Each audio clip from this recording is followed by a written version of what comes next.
Pjesë gnekra. Vë shkruaj.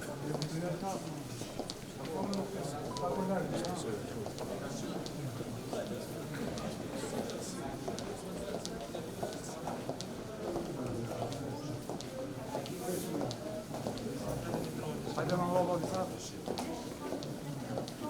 Hajde më rroba.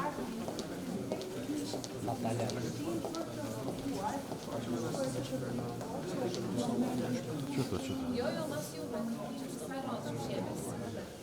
Çto prezident? Pjesë. Fala, kalojnë aq fega gazetar. E çka do ala bën? Ose një qytetar.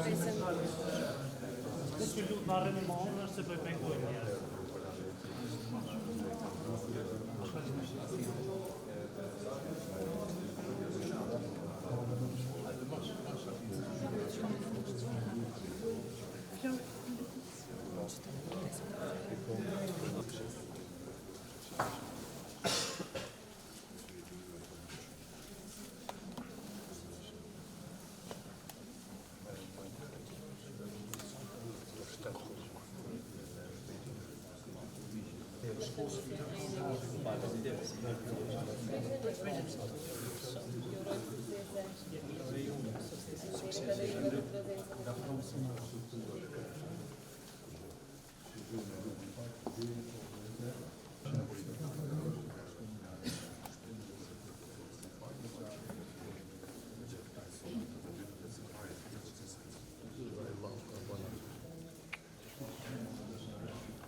Për herë portën do të votu.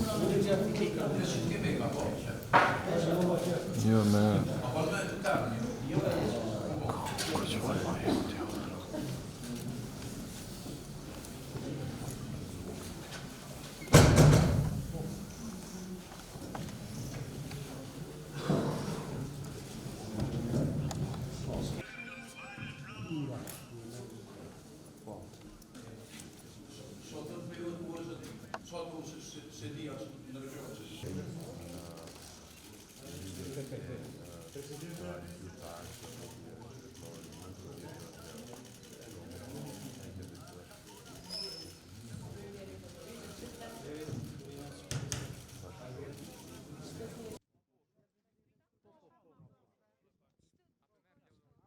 Atëherë përshëndetje për të gjithë, uroj që sot Republika jonë të ketë zgjedhje të qeta, zgjedhje të rregullta, zgjedhje demokratike.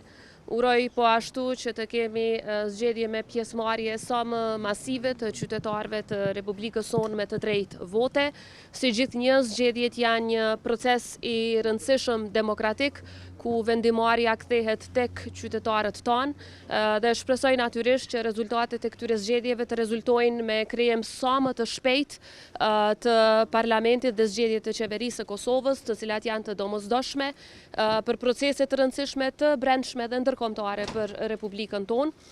Dua t'i falenderoj të gjitha institucionet që janë angazhuar dhe angazhohen edhe gjatë ditës së sotme që ky proces zgjedhor të jetë sa më i rregullt, nga Komisioni Qendror i Zgjedhjeve tek institucionet tona të sigurisë dhe ato të drejtësisë. Si gjithmonë një falënderim edhe për juve mediave që sot gjatë tërë ditës do të raportoni për këtë proces.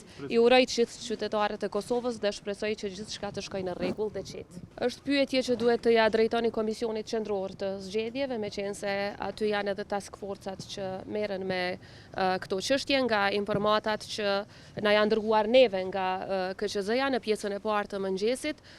Të gjitha qendrat e votimit janë duke funksionuar në rregull dhe jam e bindur nëse ka pasur ndonjë parregullsi të vogël aty këtu që KQZ-ja në bashkëpunim me të gjitha institucionet e tjera do ta rregulloj sa më parë që të jetë e mundur. Natyrisht ky ka qenë mesazhi im gjatë tërë kohës dhe menjëherë pasi të përfundoj ky proces zgjedhor, jam e bindur që të gjitha partitë politike do të gjejnë një rrugë përpara në mënyrë që të kemi institucione funksionale, stabile dhe me legitimitet të plotë, të cilat do të marrin vendime në të mirë të qytetarëve tanë dhe të Republikës sonë.